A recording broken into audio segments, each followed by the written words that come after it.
예수님께 은혜를 받고 감사한 사람이 누구였을까 생각을 해보니까 여러 사람이 생각이 났습니다. 그 중에 한 사람은 사마리아 사람으로 나병에 걸렸다가 치유를 받은 사람입니다. 누가복음 17장에 나병에 걸린 10명이 예수님이 자기들이 살고 있는 곳으로 지나간다는 소문을 듣고 기다렸다가 이제 모두 한 목소리로 부정하다라고 하는 구호를 외친 후에 다윗의 자손 나사렛 예수님, 우리를 불쌍히 여겨 주십시오. 우리를 고쳐 주십시오 하고 큰 소리로 예수님께 자기들을 고쳐 달라고 간청했습니다. 예수님은 그 사람들에게 가서 대제사장에게 당신들의 몸을 보이십시오라고 하는 말씀을 하셨습니다. 그 말씀을 듣고 이 한센병 환자들이 대제사장에게 가는 도중에 자기들의 몸이 깨끗해진 것을 알았습니다. 그 10명 중에 한 사람이었던 사마리아 사람은 예수님에게 찾아와서 깨끗하게 해주셨다고 감사 인사를 드렸습니다. 예수님은 감사 인사를 드리는 그 사마리아 사람의 이야기를 듣고 주위의 사람들을 돌아보면서 내가 고쳐준 사람은 10명인데 9명은 어디에 갔습니까? 하고 물으셨습니다. 그리고 감사를 드리는 사마리아 사람에게 형제여, 일어나서 가십시오. 당신의 믿음이 당신을 구원했습니다. 라고 더 큰 은혜를 감사하는 사람에게 베풀어 주셨습니다. 누가복음 7장에 예수님께서 시몬이라고 하는 바리새인 집에 초대를 받아서 식사를 하시게 되었습니다. 사람들이 상주에 앉아서 식사를 기다리는데 예상치 못했던 일이 일어났습니다. 한 여인이 방으로 들어오더니 예수님 앞으로 가서 무릎을 꿇고 눈물을 흘려서 예수님의 발을 적시고 그 적셔진 발을 자기의 머리털로 닦아드렸습니다. 그리고 본인이 가지고 온 향유를 예수님의 발에 발라드렸습니다. 이것을 본 집주인 시몬이 못마땅해하면서 예수가 예언자였다고 하면 저 여인이 지금 죄인이었다고 하는 것을 알 텐데 라고 하는 그 말을 하면서 중얼거렸습니다. 왜 저 죄인인 여인이 자기의 발을 만지는 것을 금하지 못하게 할까? 예수님께서 그렇게 중얼거리는 시몬에게 시몬씨, 내가 당신에게 할 말이 있습니다. 그래요? 해보시죠. 퉁명스럽게 반응하는 시몬을 향해서 예수님은 적절한 비유를 해주셨습니다. 어떤 돈놀이를 하는 사람에게 두 사람이 빚을 졌습니다. 한 사람은 50데나리온을 빚을 졌고 한 사람은 500데나리온이라는 빚을 졌습니다. 50데나리온, 500데나리온이라고 하는 게, 원데나리온이라고 하는 게 하루 노동자의 품삯이니까 제가 그걸 대략 요즘 돈으로 계산을 해보니까 500데나리온은 4만 불이에요. 그리고 50데나리온은 10분의 1이니까 10분의 1이 적으니까 10분의 1밖에 안 되니까 4천 불이에요. 4천 불, 4만 불 적은 돈이 아니죠. 큰 돈입니다. 그런데 두 사람이 모두 자신들이 지은 돈놀이꾼에게 지은 그 돈을 갚을 능력이 없었어요. 그러자 이 돈놀이꾼이 마음이 좋았는지 자비로운 사람인지 두 사람 모두 빚을 탕감해 주었답니다. 그러면서 하시는 말씀이 탕감을 받은 두 사람 가운데 누가 더 좋아서 감사하겠습니까? 더 많은 감사를 하겠습니까? 라고 물으셨더니 집주인 시몬은 더 많이 빚을 탕감받은 사람이었다고 생각합니다. 라고 대답했습니다. 그러자 예수님은 시몬에게 그렇죠. 시몬 씨의 판단이 옳습니다. 그런 다음에 예수님은 그 여자에게로 돌이셔서 시몬 씨에게 계속 말씀하셨습니다. 시몬 씨는 나를 초대해 주었으나 내가 시몬 씨의 집에 들어갔을 때 시몬 씨는 나에게 발 씻을 물도 주지 않았습니다. 그러나 이 여인은 내게로 와서 자기의 눈물로 내 발을 적시고 자기의 머리털로 닦아주고, 시몬 씨는 내게 입을 맞추지 않았으나 이 여인은 들어와서부터 줄곧 내 발에 입을 맞추어 주었습니다.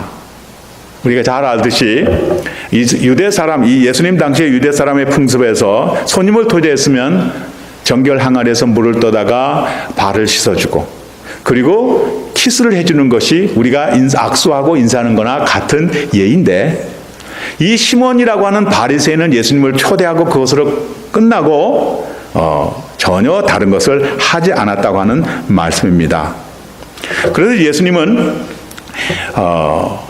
용서받은 것이 적은 사람은 적게 사랑하고 용서받은 것이 많고 감동적인 사람은 더 많이 사랑합니다 라고 말씀하신 후에 예수님을 향해서 자매님, 당신의 죄가 용서를 받았습니다 라고 선언해 주셨습니다. 바리새인인 시몬이 왜 예수님을 자기 집에 초대해서 식사를 대접하겠습니까? 시몬이란 분 역시 한센병에 걸렸다가 예수님의 도우심을 받고 치유를 받은 사람이라고 다른 복음서에서 기자들이 알려줍니다. 우리가 예수님 당시 유대 풍습을 알듯이 한센병에 걸리면 사람들과 함께 살지 못합니다. 나병에 걸리면 가정을 떠나서 같은 병에 걸린 한센인들과 함께 격리된 곳에서 좋은 날을 기다리는 것이 아니라 죽을 날을 기다리면서 어둡고 힘든 삶을 살아야 합니다. 그랬던 사람이었는데 예수님을 통해 병이 나았으므로 그것을 감사해서 예수님께 대접하기 위해서 예수님을 자기 집으로 초대했습니다. 그런데 말씀드렸던 듯이 물도 안 드리고 씻어드리지도 않고 인사로 키스도 해주지 않았습니다. 그 이유에 대해서 자기가 받은 그 은혜가 적었기 때문에 적게 감사하고 사랑한다라고 하는 얘기를 해주신 거예요. 생각해 보세요. 내가 가정을 떠나고 내가 사회를 떠나고 내가 일에서 떠나서 다른 어려운 아픈 사람들, 그리고 안 된 표현이지만 한센인들 얼마나 무섭습니까? 자기의 자신은 모르지만은 다른 한센인을 볼 때 코가 떨어지고 손가락이 나가고 그 어려운 사람들, 냄새나는 사람들과 함께 그곳에서 살면서 죽어야 한다고 하는 것을 생각할 때 참 힘든 삶이었는데 그것에서부터 자기를 치유해주고 구원해주신 그 은혜를 감사하지 못하고 조금밖에 그저 대접하고 그것으로 끝내버렸다고 하는 그런 이야기입니다. 그러나 죄인인 여인이 죽을 자리에서 구원을 받고 그것이 감사해서 지금 예수님께서 초대 받으신 그 집으로 와서 무릎을 꿇고 입을 맞추면서 눈물로 발을 닦고 자기 머리털로 닦아드리고 향유를 부었다고 하는 것은 그 여인이 받은 그 은혜가 너무 컸기 때문에 그렇게 했다. 그리고 이제 이야기하시기를 당신의 죄가 용서를 받았습니다는 말씀을 해주셨습니다. 받은 것이 무엇이라도 그것을 크게 기뻐하고 감사하는 사람에게 더 큰 것을 주신다라고 하는 그 말씀을 영국의 부흥사 스펄전 목사님이 말씀을 해 주셨습니다. 그리고 나중에는 하나님께서는 이 세상에 사는 동안도 받은 은혜를 감사하는 사람에게 큰 것을 주시고 나중에는 구원과 평안과 능력이라고 하는 선물 주시고 그것을 감사하는 사람에게는 하늘의 멸류관을 주시겠다, 그렇게 약속하셨습니다. 예수님께 드리는 감사는 공짜가 없습니다. 더 큰 것을 계속 더해 주십니다. 우리가 잘 아는 베다니에 살았던 나사로는 죽었다가 사흘 만에 예수님의 은혜와 능력을 받고 살아난 사람입니다. 죽기 전에도 아팠다고 그래요. 예수님이 들으셨을 때 나사로가 죽을 병에 걸렸다라고 하는 이야기를 들었습니다. 나사로는 예수님이 베푸신 은혜와 능력과 말씀으로 다시 살아났습니다. 이제 죽었다가 살아났을 때 내가 뭘 하겠습니까? 예를 들어서 내가 아주 힘든 악성 암에 걸려가지고 다른 생활을 하지 못하게 됐어요. 그래가지고 병원에 갔어요. 병원에 갔는데 예수님의 그 은혜, 예수님의 능력, 예수님의 말씀으로 내가 살아나서 집에 왔다고 그럽시다. 그때 뭘 하겠습니까? 가장 먼저 어떤 걸 하겠습니까? 어떨 때 보면요, 아프고 힘들고 어려울 때는 주님을 찾아요. 그리고 주님을 찾고 제가 살아나면, 내가 회복되면 주의 일에 더욱 힘쓰겠습니다 라고 그렇게 이야기하는 분이 대부분이세요. 그런데 살아난 분 중에 대부분은 그 얘기했던 것하고 다르게 내가 이것도 해야 되고 저것도 해야 되고, 그래서 찾아가서 아무개 집사님 이제 교회 일 좀 열심히 해야 되지 않겠습니까? 우리 교회와 함께 선한 일을 좀 하시죠 라고 얘기하면, 목사님 생각해 보세요. 내가 그동안 아파가지고 못한 게 너무 많아. 이해해 주세요, 목사님. 내가 더 좋아지면, 해결하면 더 해주겠습니다. 좀 기다려드리죠. 기다리고 되면 많은 사람, 대부분의 사람들은 다 사업이 확장돼가지고 전혀 정신이 없어요. 전혀 정신이 없어요. 내가 좀 여유로워지면, 어떤 분은 제가 리타이어하면 그때 잘 봉사하겠습니다. 리타이어면요, 그죠? 할 마음도 없고 할 여력도 없고 힘도 없어요. 즐거움도 없어. 그리고 하시는 얘기가, 열심히 예수 믿던 사람들도 하는 얘기가, 목사님 이제 좀 쉬게 해주세요. 쉬는 것은 천국에 가서 열심히 쉬고 이 세상에 살면서 잘 살아야 되는데, 나한테 의미 있게 살아야 되는데, 돌아가시고 나면 열심히 하겠대. 그러나 나사로는 좀 달라. 나사로는 살아가고 난 다음에 요한복음 11장에서 살아났다는 얘기를 하는데 12장을 보니까 나사로가 할 일이 많았을 것인데도 불구하고 살아나고 건강 회복된데 제일 먼저 했던 것이 예수님과 함께 복음 사역을 하였더라. 그래서 대제사장들이 예수님을 처단할 때 나사로도 함께 처단해야 되겠다. 왜냐하면 예수님의 능력이, 예수님의 말씀이 그를 살렸다는 것을 증거하고 있기 때문에, 죽었다가 나흘 만에 살아난다는 것을 누가 생각할 수 있겠습니까? 그러니까 예수가 자꾸 올라가니까 나사로까지 죽여야겠다라고 하는 그런 이야기를 했다는 표현이 있습니다. 구약성서 열왕기하 5장은 사마리아 영웅 나아만 장군이 한센병에 걸렸다가 엘리사를 통해서 치유받은 그런 이야기를 소개합니다. 당시 중동을 지배하던 시리아라고 하는 그 나라였기 때문에 그 나라의 영웅이었다고 얘기하면은, 그 영웅이 사마리아 나라를 찾아오니까 그 왕이 벌벌벌 떨었다 그래. 또 무슨 사건을 무슨 건수를 만들어서 우리나라를 이렇게 또 괴롭히고 또 조공을 받아가고 힘들게 할까? 그렇게 생각해서 벌벌 떨었다. 그 얘기를 듣고 엘리사가 임금님에게, 임금님, 저를 찾아오신 것 같은데 저에게 보내십시오라고 하는 이야기를 했어요. 그래서 나만 장군이 엘리사를 찾아갔는데, 이 엘리사가 그 현란하고 아주 큰 행차, 임금 이상의 큰 행차를 하고 있는 이 나아만 장군의 그 얼굴을 보지도 않고 집 밖으로 나와서 인사도 하지 않고 사환을 시켜서 저기 있는 요단강에 가서 7번 물에 담그십시오. 그것이 다였습니다. 나아만이 화가 났지만 한 참모의 말을 듣고 7번 담급니다. 그러다 나병으로 썩어 문드러져 가던 피부가 어린아이가 같이 아주 깨끗하게 회복이 되었다라고 소개합니다. 그런 놀라운 기적을 경험한 나아만 장군은 처음과는 달리 마음이 급격하게 겸손해져서 엘리사를 찾아가서 정말 진심으로 절을 합니다. 그리고 자기가 갖고 온 수많은 선물을 드리죠. 모르겠어요. 요즘 얘기로 최순실 씨는 박근혜 대통령한테 백도 좋고, 여자들이 좋아하는 명품 백, 옷 이런 거 아주 좋아가지고 그걸 보니까 수천만 원이 아니라 수억 원 대가를 드렸대. 근데 그게 돈을 안 받고 줬다는 거예요. 그래서 그게 뇌물이라는 거죠. 그 뇌물.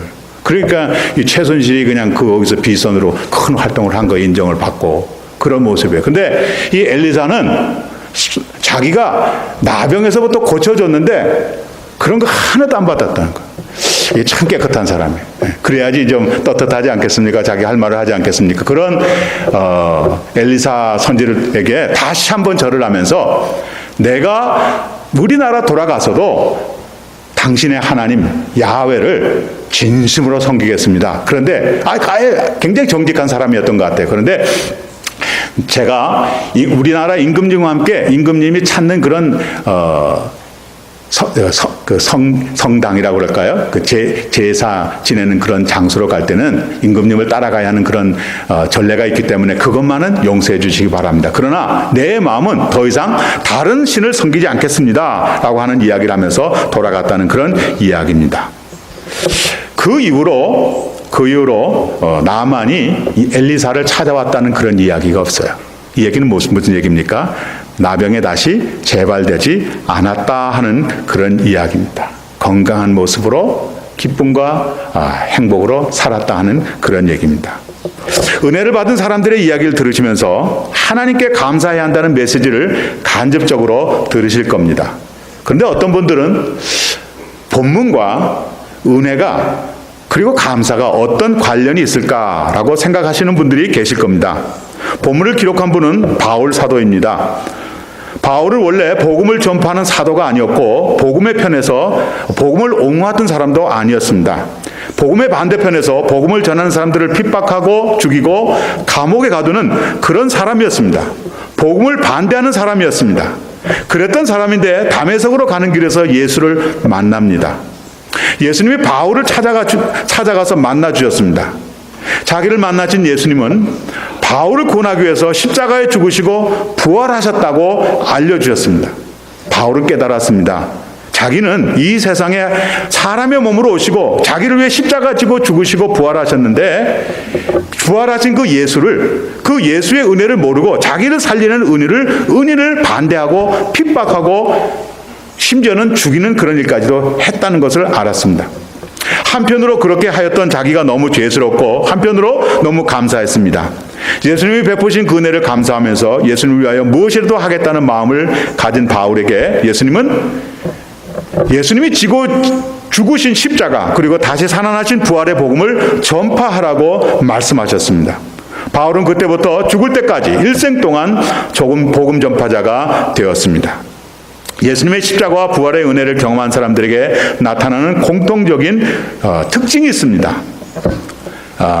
예수님의 십자가와 부활을 경험한 예수님의 십자가와 부활이 누구를 위한 것이 아니라 자기를 위해서 죽고 부활하셨다는 것을 경험하고 느끼고 알게 된 사람들은 그 은혜를 받고 감사합니다. 아주 감격스럽고 감사합니다. 그리고 감사한 사람들의 특징은 복음을 전파하겠다는 마음을 갖게 됩니다. 복음을 전파하겠다는 마음. 십자가와 부활의 복음을 전파하는 것이 가장 크고 좋은 일이기에 하나님의 은혜를 받고 사랑에 감사하는 사람들에게 하나님께서는 복음을 전파하라고 하는 말씀을 주셨습니다. 그래서 내가 은혜를 받았다. 나는 하나님의 은혜 안에서 살아간다. 나는 하나님의 사람이다 라고 생각하는 사람은 열일을 제치지 않고 복음 전하는 것을 가장 기본으로 삼습니다. 한번 보세요. 주변을 한번 보시라고. 은혜 받았다. 내가 주님의 은혜를 깨달았다 라고 생각하는 사람들은 그 마음속에 복음 전파를 향한 열정이 있습니다. 복음을 전파하게 되어 있습니다. 이게 좀 달라요. 이런 것이 달라요. 은혜에 감사하는 사람은 누구나 복음을 전파합니다. 그것이 예수 그리스도의 은혜를 아는 사람들의 원리이고 공식입니다. 바울은 본문에서 믿음의 아들이고 목회 후배인 디모데에게 오히려 복음을 전파하는 것에 한 걸음 더 나가서 때를 얻든지 못 얻든지 상황이 복음을 전파하기에 유리하든지 불리하든지 복음을 전파하라 적극적인 명령을 합니다. 그렇게 명령하는 이유가 무엇일까요? 하나님의 더 크신 은혜가 있음을 알았기 때문에 그렇습니다. 예수 그리스도의 십자가, 예수 그리스도의 부활을 알고 감사하는 사람이 복음을 전파하는데 오히려 바울은 더 나가서 열정적으로 적극적으로 복음을 전파하러 갑니다. 무엇인가 있었기 때문에 그러는데 그것이 무엇이었을까요? 다른 무엇이었을까요? 첫째는 하늘에 있는 사탄까지도 떨어뜨리는 하늘의 능력을 사용할 수 있는 권한이 복음 전파에서 나타나기 때문에 그렇습니다. 복음 전파는 악한 영들에게서 하나님을 구원해내는 놀라운 일입니다. 복음을 전파해서 사탄의 굴레에서 영혼을 구할 때마다 사탄들은 공격을 받고 패배를 하게 되어 있습니다. 사도행전 11장 38절 말씀에서 베드로는 예수님에 대해서 고넬료에게 소개를 하는데 예수님에게 성령과 하나님께서 예수님에게 성령과 능력을 풍성하게 부어주시더라. 예수님께서 복음 전파를 하고 사람들에게 선한 일을 하실 때 하나님께서 예수님에게 성령과 능력을 풍성하게 부어주시더라 라고 소개를 합니다. 예수님께서 복음 전파를 자신의 양치라고 열심히 하셨고 하나님께서 일하심으로 나도 일한다는 마음으로 열심히 복음을 전파하셨을 때 성령과 능력을 받아서 그 주위의 사람들이 그동안 보지 못했던 놀라운 일들을 예수님을 통해서 보게 됩니다. 말씀드렸듯이 죽은 지 나흘이나 되는 나사로를 살리기도 하셨고 뭐 귀신을 쫓아내는 일이라든지 맹인을 보게 하는 일이라든지 말 못하는 사람을 보게 하는 그런 일들은 얼마든지 많이 있었습니다. 그런 예수님을 보면서 베드로는 복음을 전파하고 선한 일을 하는 예수에게 하나님께서 성령과 능력을 풍성히 부어주시더라 라고 말씀하십니다. 교회가 복음 전파에 적극적이 되면 교회는 하나님의 능력을 풍성하게 받게 됩니다.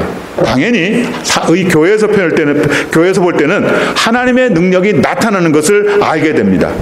교회에 하나님의 능력이 나타날 때 교회는 자기도 모르게 건강하게 되고 영적으로 부흥이 일어나고 수적으로 번성하게 됩니다. 교회가 부흥과 성장을 하는 기본에는 적극적이고 왕성한 복음 전파가 있어야 합니다. 복음 전파 전도하는 일에는 소극적이고 전도하는 나도 전도하는 건 알지. 주님이 마지막에 말씀하셨던 것이 복음 전파고 제자 삼는 일이고 뭐 이래 했는데, 그리고 뭐 어떻게 되는 다 아는 건 아는데 내 실제적인 마음과 내 생활에서 복음 전파를 하지 않는다고 하면 그분이 계신 교회는 부흥은 그냥 뜬구름 잡는 얘기예요. 부흥은 바라는 것밖에 없어요. 실제적으로 나타나지 않습니다. 복음 전파를 하는데도 열정적으로 그리스도의 사랑과 그리스도의 그 은혜로 세상을 사랑하는 그 마음으로 십자가를 말씀드리고 부활을 말씀드리고 영원한 생명을 말씀드리는 그 은혜가 있을 때 이것이 나타나고 전파가 되고 교회로 나타나지, 이거 그냥 의무적으로 수동적으로 마지못해서 한다고 하면 뭐 큰 거 기대할 수 없죠. 적극적으로 왕성한 복음 전파는 개인에게도 큰 역사가 옵니다. 예수님의 말씀을 순종해서 복음 전파를 하고 돌아온 제자들이 기뻐하면서 복음 전파의 성과를 보고할 때 예수님은 저도 하늘에서 사탄들이 떨어지는 것을 보았습니다 라고 이제 제자들에게 코멘트를 해주셨습니다. 그러나 이것을 기뻐하기보다 여러분의 이름이 하늘 생명책에 기록된 것을 기뻐하십시오라고 말씀해 주셨습니다. 복음 전파를 적극적으로 왕성하게 전파하면 성령이 충만해집니다. 사탄이 자기를 공격하는 줄 알아서 기도에 열심을 더합니다. 이따금씩 복음 전파를 하다 보면 악유를 하는 사람이 만나요. 교회가 왜 그러냐? 복음이 뭐냐? 십자가가 뭐냐? 예수가 뭐냐? 예수는 서양 귀신이고 우리는 그저 한국 귀신을 만나야 된다 라고 이야기하니까 내가 성경을 좀 더 알아야 되겠다라고 하는 그런 생각을 갖고 성경도 열심히 하고, 또 성경을 알면 뭐합니까? 이게 파워가 없는데 그러다 보니까 묵상도 하고 열심히 생각해가지고 말씀으로 무장을 하게 되면, 그러다 보니 능력이 나타납니다. 능력이 생기게 됩니다. 하나님께서는 그게 열심인 사람 속에 강건함을 주시고 하나님을 믿는 믿음을 더하여 주십니다. 나아가서 그분이 걱정하였던 세상의 모든 것들을 넉넉하고 풍성하도록 공급하여 주십니다. 그래서 세상의 것들로 걱정하거나 염려하지 않도록 하십니다. 예수님은 먼저 그의 나라와 그의 의를 구하십시오. 그리하면 이 모든 것을 여러분에게 더하실 것입니다 라고 말씀해 주셨습니다. 복음 전파, 교회에게도 중요한 것이지만 교회를 건강하게 하고 교회를 풍성하게 하고 교회를 부흥하게 하고 성장하게 하는 데도 중요하지만 개인적으로도 복음 전파는 매우 그 속사람을 강건하게 하고 풍성하게 하고 이 세상 것까지 염려하지 않도록 하시는 하나님의 배려가 있다는 것을 알면 좋습니다. 복음 전파는 우리로 하여금 능력에 살게 하고 우리로 하여금 하나님의 것들을 바라보면서 살게 하기에 열심을 내라고 말씀해 주었습니다. 두 번째는 복음을 전파하면 주님께서 상을 준비하셨다가 준다고 말씀합니다. 복음을 위해서 최선을 다한 바울은 본문 뒤에 나와 있는 디모데후서 4장 7절과 8절의 말씀에서 열정을 다하여 적극적으로 왕성하게 복음을 전했더니 주님께서 나에게 의의 면류관을 준비하고 계시더라 라고 말씀을 합니다. 복음 전파는 사탄에게 하나님께로 인도하는 영적인 일이고 사랑의 실천입니다. 사람을 어두운 곳에서 밝은 곳으로 인도하는 사람은 하늘에서 별처럼 영원히 빛나게 하시겠다고 다니엘 12장 3절에서 약속하셨습니다. 복음을 열정적으로 적극적으로 전파하면 하늘의 상급, 특별히 자기를 위해 준비한 의의 면류관을 준비하고 기다리신다고 말씀을 합니다. 바울은 언제나 이 세상의 삶을 미련이 없다고 하면서 나는 사실 죽는 것이 더 좋은데 복음을 전파하고 많은 사람들을 생명으로 인도하고 하나님께서 나에게 사명을 주셨기 때문에 이 세상에서 열심히 삽니다라고 말씀하셨습니다.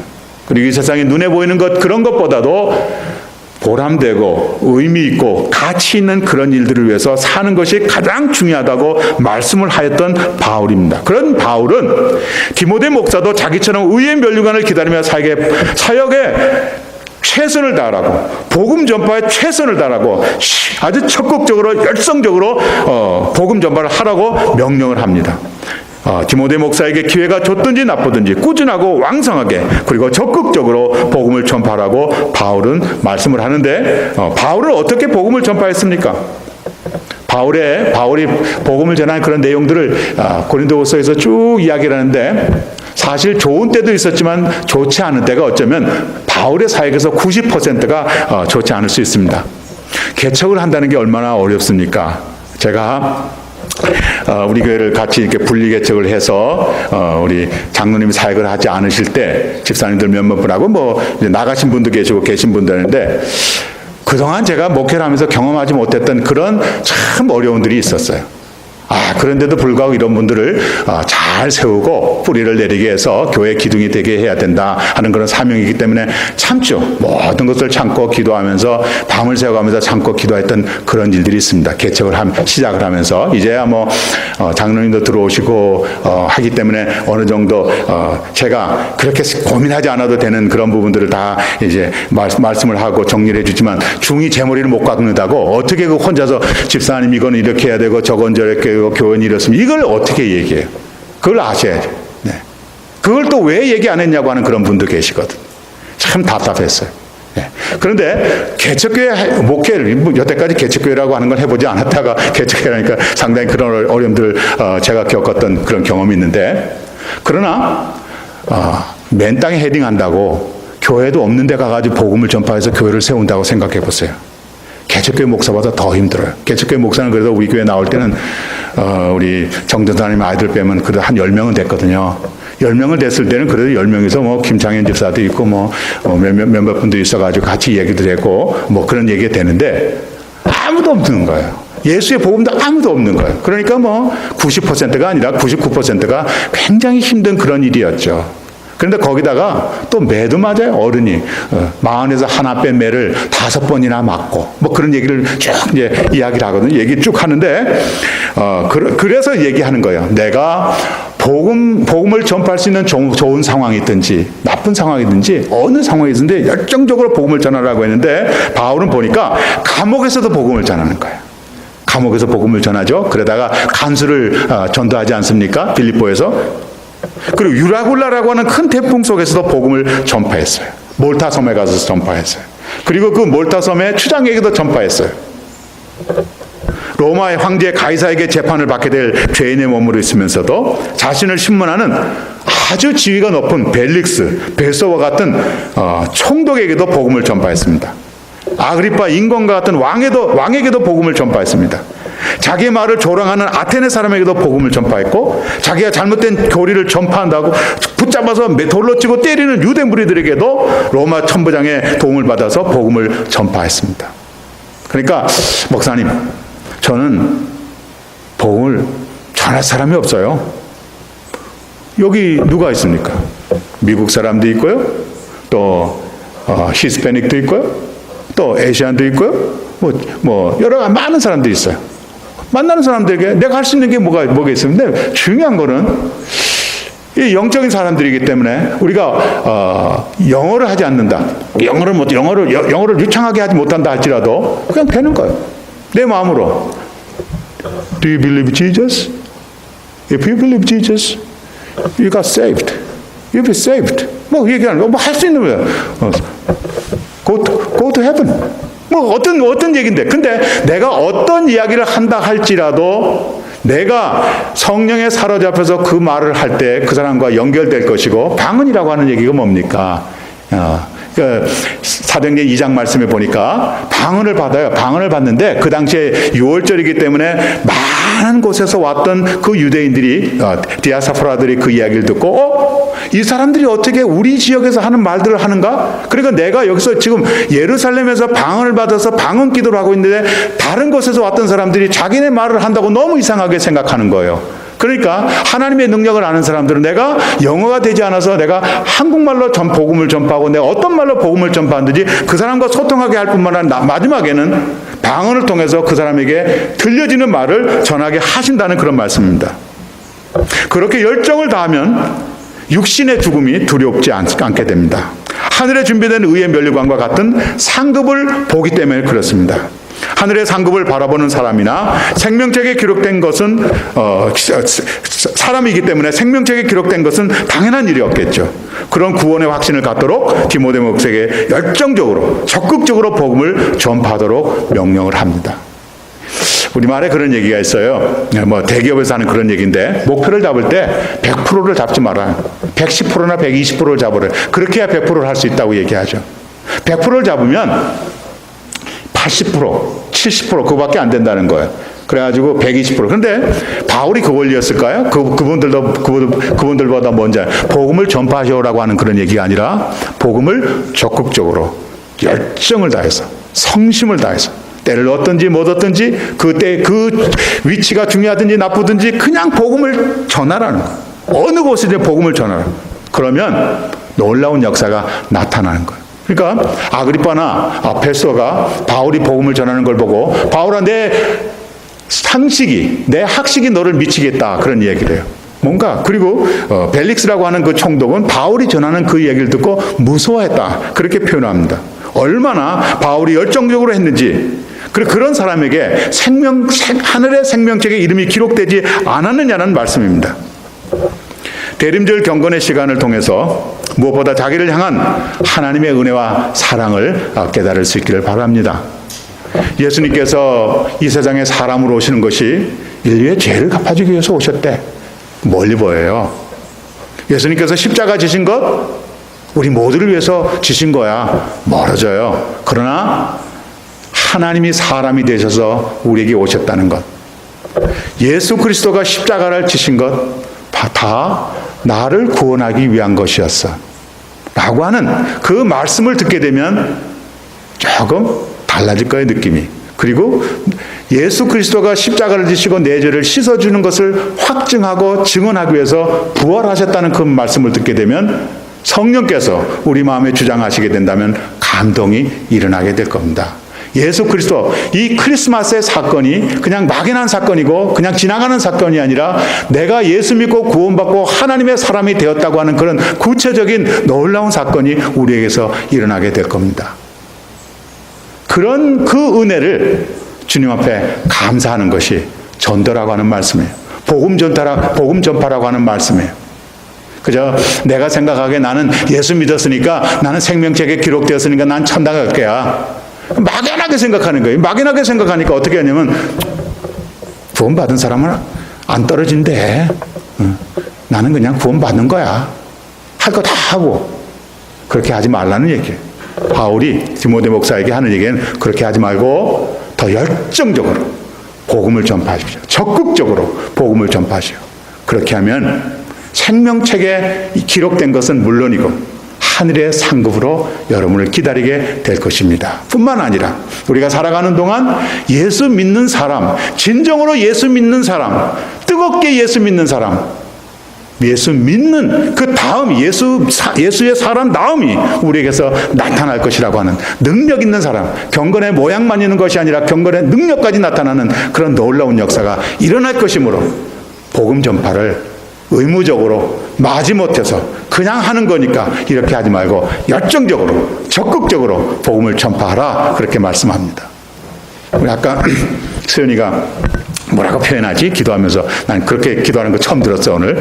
갑자기 생각이 안 나니까 뭐라고 표현하지? 그렇게 하는데 그래서 준비를 하는 게 참 좋죠. 근데 가난한 사람들에게 불우한 사람들에게 도움을 주고 싶다라고 얘기할 때 꼭 기억해야 할 것이 있습니다. 내가 예수의 이름으로 합니다. 기도할 때도 예수의 이름. 아유, 성함이 어떻게 되죠? 저는 신계자입니다. 신계자씨 너무 신여사님 너무 감사합니다. 노. 제가 주님께 받은 은혜가 너무 고마워서 주님의 이름으로 드리는 겁니다. 주님의 이름을 영광 돌리세요. 이렇게 할 때 그 사람들이 하나님 앞에 영광을 돌리는데, 죄송합니다. 이영호입니다. 이 장로님이시군요. 고맙습니다. 안 그러십니까? 그렇게 합니다. 좋지 않아요. 그냥 꺼져버리는 거예요. 예수의 이름으로. 복음 전파가 될 수 있다는 거예요. 이런 기회도. 그렇게 해서 신앙생활 하는데 경건의 능력이 있고 하늘의 상급을 기다리면서 신앙생활 할 수 있는 우리 모두가 되시기를 주님의 이름으로 축복합니다. 아멘.